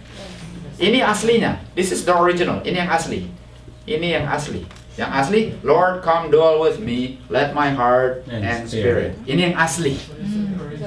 This is original. Ini ditulis oleh orang Protestan yang protes Katolik. Ini bagus. Lalu dirubah. Dirubahnya yang pertama gini, dirubah menjadi come abide with me. So from Lord come dwell with me says come abide with me. Lalu garis keduanya dirubahnya begini. Let my soul like Mary. That's the new one. What is Mary doing? Right. What is Mary doing? There's gonna be a change. There has been a change. Sudah ada perubahan. Bikin apa Mary di SDA hymnal? Dirubah dulu begini. Sekarang let my soul like Mary. Marian worship. Who's gonna change? Atheism? No. Who's gonna change? Beast? No. Protestant Sunday keeping? No. Seventh-day keeper will join Sunday. All hands will Unite. All bottomless pit will unite. Okay. Apa itu hands? What's the hands? When all unite, what is hands? Why do they join? Why are we joining hands? Apa itu tangan? What does the hand represent? Tangan itu melambangkan apa? Daniel 3:15. Daniel 3 adalah the golden worship, right? The golden image. Lalu dia bilang, waktu kamu dengar musik, semua tunduk kepada image, semua tunduk. Dan jam yang sama, kalau kamu tidak tunduk, saya akan lempar kamu ke dapur api dan sapa Tuhanmu yang akan melembutkan kamu dari saya punya Tangan. apa tangan? Persecution. Tangan melambangkan apa? Persecution. Hand represent persecution. So when they join hand, mereka join untuk apa? Persecute. To persecute. Siapa yang dipersecute? Yang tidak mau join akan diapa? Persecute. Dan siapa yang tidak mau join, yang nggak mau join bilang, I wanna keep Sabbath, akan dipersecute. Mereka bilang, I keep the 7th day, akan dipersecute. Tapi if you, I'll keep Sunday, no persecution. But kalau mau keep Sabbath, hand represent what? Persecution. Persecution. Mari kita Mark 14, 42, 46, 50. Mark 14. Rise up, mari kita pergi Karena Judas yang mengkhianati sudah dekat. Dan dengan segera, sebentar dia bicara, Judas datang. Judas itu siapa? Son of perdition. Siapa di Alkitab son of perdition? 2 Tesalonika 2 ayat 3. Papacy, son perdition. Cuma ada 2 perdition di Alkitab. Satu papacy, satu Judas. Artinya Judas melambangkan siapa? Beast. Jadi di Getsemani, Judas datang beast. Dan dengan mereka great multitude pakai tombak. Siapa ini? Dragon. Jadi di Getsemani ada beast, ada dragon, yaitu tentara. And then chief priest, scribe, elder siapa? False prophet. Free untuk apa? To persecute Jesus. Jadi Judas hold hand dengan great multitude, hold hand dengan false prophets, scribe, to persecute Jesus. Ingat, kalau tidak berani akan lari. Betul? Mari kita terus. Dan yang mengkhianati dia, cium dia. Dan waktu dia datang, langsung dia cium tuannya, Master, he kiss. Dan langsung pegang dia punya apa? Hands, sini tangan. Persecution, hands. And 50, semua muridnya apa? Lari. Semua lari. Karena takut dia apa? Persecute. Tapi Tuhan Yesus lari nggak? Tuhan Yesus bilang, kalau ikut saya akan di apa? Persecute. Kalau keep Sabbath day akan di persecute. Orang akan keep Sunday karena takut di persecute. Takut di persecute. Semua murid-muridnya apa? Lari, tinggalkan Tuhan Yesus. Mari kita lihat di mana tinggalkan Tuhan Yesus. Yohanes 6 ayat 66. Sejak saat itu banyak murid tidak berjalan dengan Tuhan Yesus dan tinggalkan Tuhan Yesus. Ingat, semua murid tinggalkan Tuhan Yesus. Di Yohanes 6 ayat 66, semua murid tinggalkan apa? Tuhan Yesus. Dan kebetulan ayat ini kedapatan di mana? Di 6 ayat 6. 6. Semua tinggalkan Tuhan Yesus. 6. Waktu mereka join, 6. Yang nggak berani akan tinggalkan Tuhan Yesus. The dragon, beast, false prophet, 6. When they join hands, semua yang tidak berani akan tinggalkan Tuhan Yesus. Takut ya. Siapa yang akan join hands? Atheism? Protestant? Beast? Atau Adventism? Siapa yang akan join hands? Adventism, kita lihat. Unfortunately, Adventism will join hands. Let's prove it. Mari buktikan. Advent akan join hands. Matius 14, 3-9. Di sini dikatakan Herod memegang dengan tangannya apa? John. Ingat, Herod pakai tangannya pengan John dan masukkan dia ke dalam mana? Penjara. Tangan melambangkan apa? Penganiayaan, persecution. Dia masukkan penjara. Kenapa? Karena John the Baptist menegur pernikahan antara Herod dengan Herodias. Artinya terjadi apa? Fornication. Fornication antara Herod dan Herodias. Fornication. Dan siapa yang mengabarkan fornication? Jangan bergabung dengan fornication. John the Baptist punya message is a message of don't commit fornication. Dan siapa yang marah? Herodias. Herodias marah. Bilang, kamu nggak boleh kawin saudaramu punya istri. Waktu Herod punya hari jadi, di Alkitab hari jadi selalu bicarakan tentang paganism. Hari jadi, birthday is always mentioned in paganism context in the Bible. Daughter of Herodias namanya Salome, dance, mulai berdansa. Dan waktu dia berdansa, Herod sudah mabok, sudah pusing, sudah dibuai dengan dansa, sekarang ditipu oleh dansanya, dance of deception. Ingat, we have Herodias marah kepada John the Baptist, tapi Herodias wanita beast. Beast nggak ada kuasa untuk bunuh John the Baptist karena dia bukan military power. Yang punya power Herod. Tapi Herod harus dimabokkan dulu. Supaya kuasanya diminta untuk bunuh John the Baptist. Tapi dia gunakan anaknya, daughternya, false prophet untuk dance, baru kepalanya dipenggal. Artinya, Herod dengan Herodias belum join hands. Herod dengan Herodes belum join hands. Yang bikin join hands adalah anaknya dansa dan bikin wine of fornication. Pas dia bingung, dia join hands. Waktu dia join hands, siapa dibunuh? Umat Tuhan yang memelihara hari ketujuh akan dibunuh. Artinya, the wine of fornication. Yang kita kabarkan, jangan bikin fornication, nggak boleh di dunia. Yang marah siapa? The church, wanita. Tapi church has no power. Minta the power of the state to get rid. Tapi state nggak mau kasih. Tapi dikasih apa dulu? Kasih mabuk dengan doktrin. Waktu mabuk, dia kasih kuasanya untuk get rid of 7 day keepers. Are we close? We are close. Herod, anaknya Salome. Dan dibilang, berikan. Waktu dia sudah kasih kuasa, Herodias, church, beast, gunakan kuasanya untuk apa? Untuk penggal kepala yang mengabarkan kebenaran. Rajanya menyesal. Raja menyesal. Herod, oh, he was sorry. But dia sudah kasih kuasanya. Karena dia tertipu. Jadi ini 3, 1 belum join. Yang belum join siapa? Atheism. Atheism belum join dengan false prophet dengan beast. False prophet dengan beast sudah. Karena dua-dua hari Minggu. False prophet dengan beast is Sunday keeper. Sama. Belum join dengan dunia, itu atheism. Apa yang bikin join? Wine of fornication, false doctrine. Dan yang satu ini Sabbath pun akan mabuk. Mari kita lihat summary. John the Baptist, message against fornication. Dia punya pekabaran menentang fornication.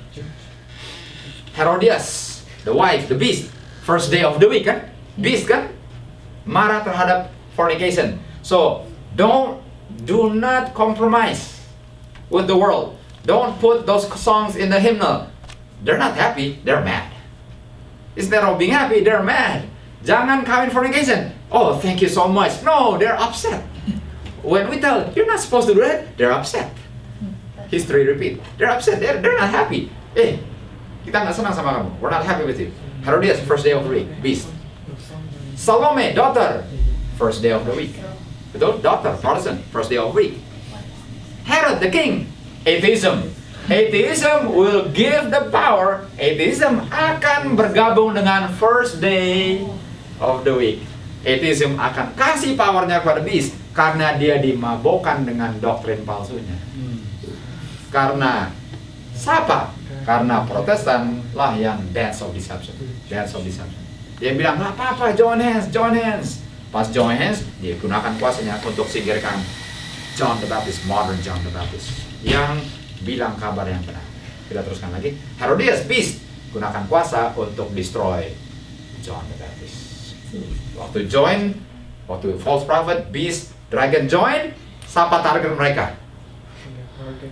The true 7-day Sabbath keepers who do not join with first day of the week. They're gonna be the target of the threefold kingdom. Yang kasih message-nya, akhirnya semua akan apa?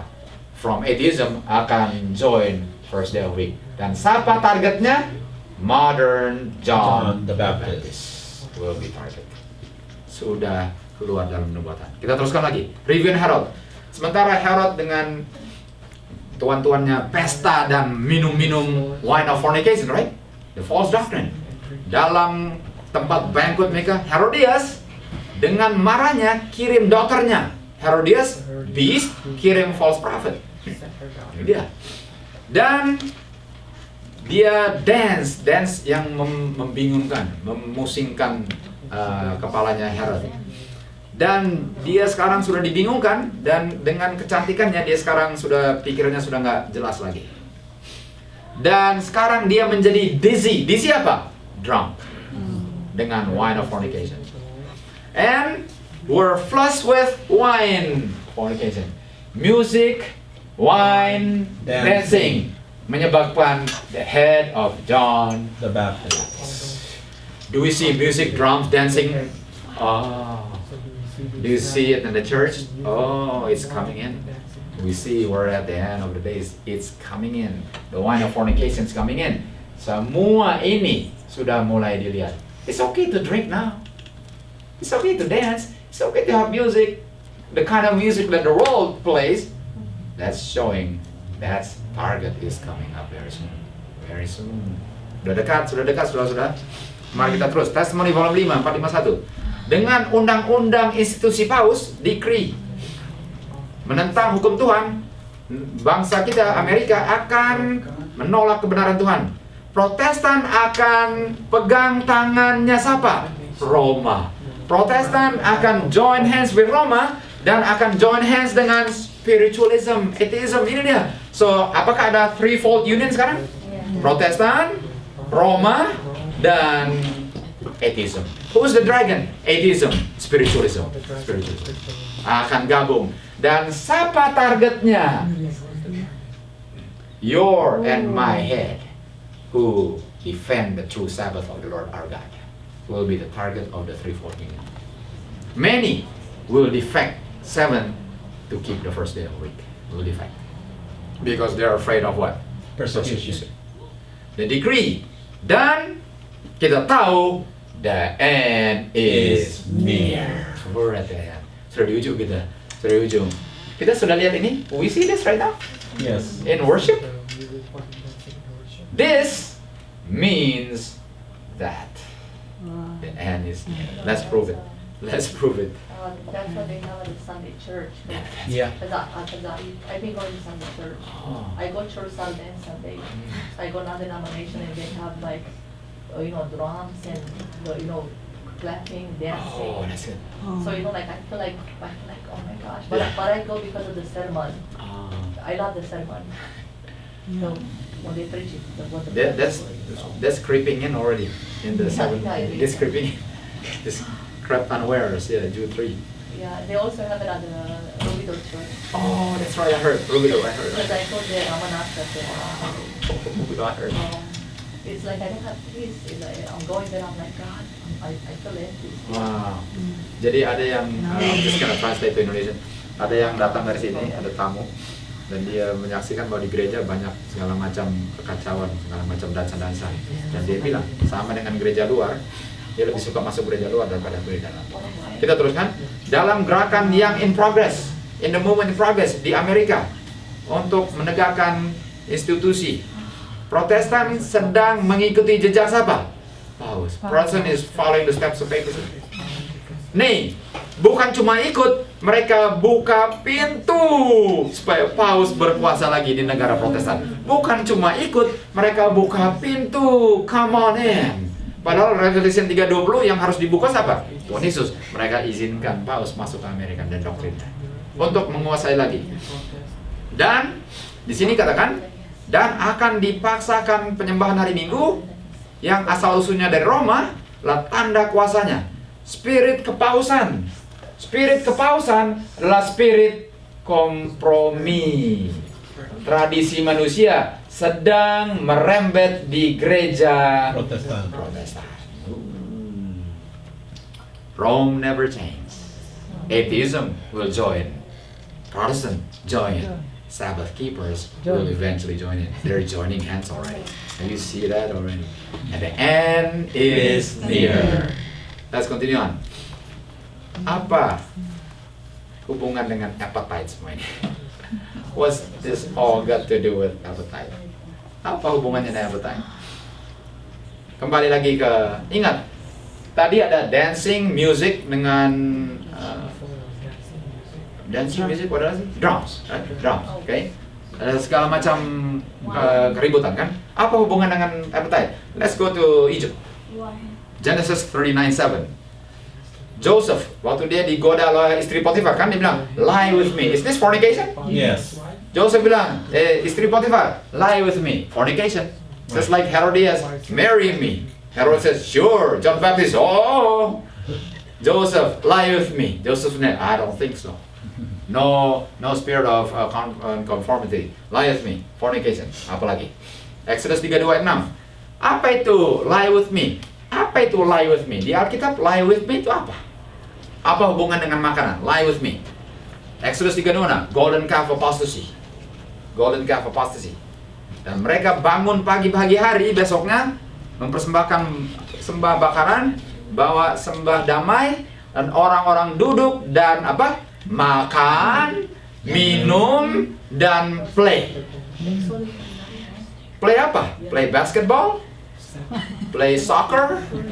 What do they play? What is play? Main apa? Main golf? Main basket?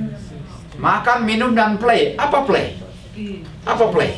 What is play? Mari kita lihat. Ada hubungan dengan makan dan minum? Tuh, oke? Ini semua adalah kita punya contoh, di mana kita nggak boleh menginginkan keinginan daging. Jangan menjadi penyembah berhala. Dan orang-orang duduk, minum, makan, dan play. Artinya play itu apa? Evil things. Play is evil things. Dan hubungannya apa? Play, makan dan minum. Play is associated with eat and drink. What's all that we have studied, Bartlett Split, has to do with appetite. Okay, play, they play. Patriarchs, prophets, sing with satisfaction. Mereka puas dengan golden calf-nya, God, yang sudah terima. Dan bilang, besok kita bikin feast, tomorrow feast. Dan diumumkan dengan trompet, semua besok bangun pagi-pagi, bikin persembahan, bangun, makan, minum, dan play. Mari kita lihat. Dan mereka bilang ini adalah pesta untuk Tuhan. Padahal mereka apa? Gluttony. Apa gluttony? Rakus. Makan. And licentious. Apa? Immoral. Artinya, it is associated with immorality. Apa play? Immorality. Come lie with me. That's immorality. That's associated with play. Music. Ada music di situ? Yeah. Ada dancing, ada party, golden calf. Yeah. And then when you do that, you will worship golden calf. The sun Ra. Egypt kan? The sun god Ra. Mari kita lihat. As they drew near, waktu mereka dekat, mereka lihat orang apa? Di golden calf. Shouting, dancing, idol, heathen riot, idolatrous feast of Egypt. Ada dancing, shouting, playing, eating, drinking, music, drum, dancing, will eventually Sunday worship. Sun You worship. know what? I've been there. So when you talk about that, Oh, wow. it It's- takes me there. Yeah. That's what I'm been going. Wow. The end is near. And That's what it says. I'm really bothered when I go there. I'm like very Yeah. distracted. It's like Wow. I don't feel God. I'm like I don't feel God. I'm like, oh my God. Wow. And Wow. they even fall down to the floor. Oh. And they push you, like push you. And you know what? I never fall down. And he Wow. told me, come on, let the spirit, Oh I'm man, like, you're pushing me. I'm like, you're forcing me to fall. yeah. Wow. Apa hubungannya dengan dancing kan? Mari kita lihat. First Kings, Raja-Raja 18. Ini Elijah di Mount Carmel. Dan mereka mulai memanggil nama berhala mereka, Baal, worship Baal. Dan mereka mulai loncat di atas apa? Mezbah, loncat, leap. Leap itu, apa itu leap? Mereka mulai loncat di atas Ka'bah. Apa itu leap? Untuk leap is to what? Dance. And when they leap, they dance, they worship who? Yeah. Baal worship, sun worship. Mari kita teruskan lagi. Anaknya daripada Raja Saul rasa shock lihat Daud dance. Kenapa Daud dance katanya? Dia bilang, kamu dishonor Tuhan, tapi Tuhan honor Daud. Di mana rohnya berdiam. Jadi dance-nya Daud beda dengan dance-nya The Golden Apostles. Beda. Daud punya dance sincerity. Yang satu Baal worship, yang satu praise God. Out of the genuine love for God. It was different. And you want to know something? Like when I told them about when I approached them about dancing, they tell me, everybody tell me the same thing. David dance. That's the one. David dance. So you know what? I No. told them our example is not David. Our That's example is Jesus. Yeah. I want to hear, Jesus Jesus dance.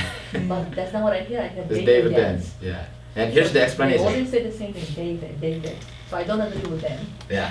We'll see the explanation. Why did God honor David? Here it is. Make a joyful Noise. noise. What is joyful noise? They said it's joyful noise, right? They even tell me that. Mereka bilang bisa ribut, yang penting joyful.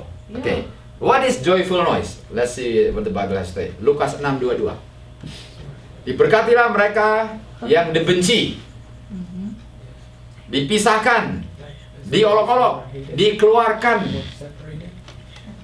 namanya dari gereja. Ini kan. Diberkatilah orang kalau namanya dicoret dari gereja. Bersukalah dan apa? Live. If you want to live for joy, that's what you live for joy for. When you stand up for the truth. Oh, really? See? Blessed are men hate you, separate you, reproach you, cast out your name as evil for the truth. Rejoice, live for Joy. That's live for Oh, joy. that's what it means. That's the purpose for living for They told me joy. that. That's why they're dancing. Ah, Because of that. Jadi kalau kita mau bersuka cita karena kita dianiaya oleh karena kebenaran, itu saya loncat-loncatnya senang, senangnya. Bukan loncat kayak orang mabuk kan? Oke, kita lihat lagi. David's dancing. Daud punya dance itu untuk reverent joy. Ini dia. Daud punya dansa reverent joy di hadapan Tuhan. Ini bukan argumentasi. Sekarang dance-nya sampai larut malam, sampai pesta-pesta, dan tubuh menderita. Dance-nya David beda dengan dance orang akhir zaman. Beda. It's different dance. One is, Lord, I love you, Lord. Yang satu, I don't know, I love what? The end is near. The end is near. Dari mana tahu sudah end is near? The things you have described, yang saya sudah lihat terjadi di Indiana, akan terjadi kembali sebelum close of probation. Apa yang akan muncul sebelum close of probation? Semua hal-hal yang najis mulai didemonstrasikan. Apa? Shouting. Artinya, when you see shouting, close of probation is near. Drums, music, dancing before close of probation. Semua jadi confused, cannot trust making right decisions. Sama dengan Herod, just like Herod. Can I tell you something? Yeah. Because I grew up Seventh-day Adventist. I grew up Seventh-day Adventist. Yeah. And then in 2008, I turned to non-denomination. So I've been going to Sunday church, and then for the past years since 2008, I've been confused. I'm like, oh my God, what is God? It is. I don't feel God's presence like I used to when I used to be Seventh-day Adventist. Wow. It's like my mind is darkened. It's like I don't see the light. Wow. So I'm being honest with you guys, And Mrs. White sees it. Jadi kita punya ada yang datang tamu bilang dia sekarang masuk hari Minggu dan mulai bingung ya, confused. Dan that's what's right here. Ini semua, this all make decision, and then cannot be trusted to make right decision. Persis Herod, I'll give power, whatever, and then Yeah, John the so I Baptist. don't understand because the word of God says, like I told my friends, I tell everybody, why am I so confused? Yeah. Because the Bible says that God is not the author of confusion. Confusion, So I'm yeah. like, Lord, why am I confused? You're not the author of confusion. Yeah. So it's like the same thing. I don't trust people. Yeah. So many people have hurt me, and like, a lot of things has. We see many of the sources right here. Yeah. Type of worship, yeah. Yes, shouting And they said this is the moving of the Holy Spirit. They said. Yeah. Mereka bilang ini gerakan Roh Suci. They say that. Wow. Yeah. Wow. I'm the witness. Jadi kita ada saksi di sini, we have a witness, ya. Yes, sir. Mari kita lihat. Before the loud cry for angels, sebelum seruan nyaring malaikat ketiga, setan akan raise excitement dalam tubuh-tubuh gereja. Dan mereka yang telah tolak kebenaran, pikir bahwa Tuhan masih di antara mereka. Dan mereka mau ditipu untuk berpikir bahwa Tuhan masih bekerja di dalam gereja. Padahal God is not there anymore. That's why there's confusion. But this religious excitement makes you think that God is in there. And yet, it produces what? Confusion. They think God is there. They think God is there. Yeah. That means God is not there. Yeah, Mereka and to be pikir honest, Tuhan tidak. like everybody was dancing, and when Wow. they were dancing, I'm like, that's worldly. I see women, move their, Yeah, body. yeah. So I'm like, Wow. that's sexual. Yeah. Because guys look at them and that's not good. That's like That's golden making calf. somebody make a sin, Wow. fall into temptation. Tuh. That's not good. Jadi itu yang sedang terjadi. Untuk saudara-saudara di Indonesia, itu yang terjadi. Ada yang datang di sini dibicara, di gereja sedang terjadi itu. Mari kita lihat. Oh, we have 2 more slides. Tuhan telah tunjukkan kepada saya, Miss White, dengan jelas bahwa the image of the beast. Apa image of the beast? Kalau bahasa Indonesia. Anggur fornication akan dibentuk sebelum pintu kasihan tertutup. Di sini dikatakan bahwa ada race excitement, ada music dancing sebelum close probation, dan itu apa? Image of the beast. Dan image of the beast adalah great test untuk umat Tuhan untuk menetapkan masuk surga atau hilang selama-lamanya. Kita sudah di ujung. We are living in the fulfillment of prophecy. Kita sudah di ujung. Sekarang apa yang kita harus lakukan? Kutipan terakhir, seperti biasa, work out your own salvation with fear and trembling. Artinya Bahasa Indonesia, bukan bahasa harus kerjakan keselamatan pribadi, cari Tuhan pribadi. Bahasa Indonesia. Jangan percaya orang, cari firman Tuhan, karena keselamatan pribadi harus saya cari sendiri. Kalau tidak benar, saya cari yang benar. Tuhan akan menuntun semua yang sungguh-sungguh cari kebenaran. Dia akan menolong siapa saja yang sungguh-sungguh dalam hatinya untuk diselamatkan. Dia akan tolong semua yang mau diselamatkan. Dia sudah kasih tunjuk tanda-tandanya. Dan kalau kita sudah lihat, kita ikut yang benar. Tuhan bilang, kerjakan keselamatanmu sendiri dengan takut dan gentar. Ini adalah more sure word of prophecy. Okay, we're going to close with prayer. Let's pray. Yes, yes. Oke, mari kita sama-sama berdoa dulu, saudara. You know, you just translate my prayer. Okay? Bapa di surga, kami berterima kasih untuk firman yang sangat jelas menunjukkan bahwa kami hidup di akhir zaman. Kami melihat bahwa umat-umat Tuhan sekarang mulai melakukan perbaktian-perbaktian mirip dengan dunia. Kami tahu bahwa banyak yang memelihara hari ke-7 akan bergabung dengan mereka yang memelihara hari pertama, dan mereka yang tidak mau bergabung akan dianiaya oleh 3 kekuatan itu, sebagaimana sudah terjadi di zaman-zaman yang sudah lampau. Berikan kekuatan Tuhan, ikut yang benar, walaupun kami akan diolok-olok, walaupun kami akan dihina, akan dibilang fanatik, tapi Tuhan pun sudah dikatakan semua itu. Kami mau ikut yang benar, Tuhan, tolong kami agar kami setia seperti Sadrak, Mesak, Abednego. Setia walaupun dilempar ke dapur api, tapi tidak mau tunduk. Terima kasih Tuhan sudah memberikan pekabaran ini, kiranya kami dikuatkan untuk mengerjakan keselamatan kami masing-masing. Karena doa dan penghargaan kami dalam nama Yesus kami berdoa. Amin.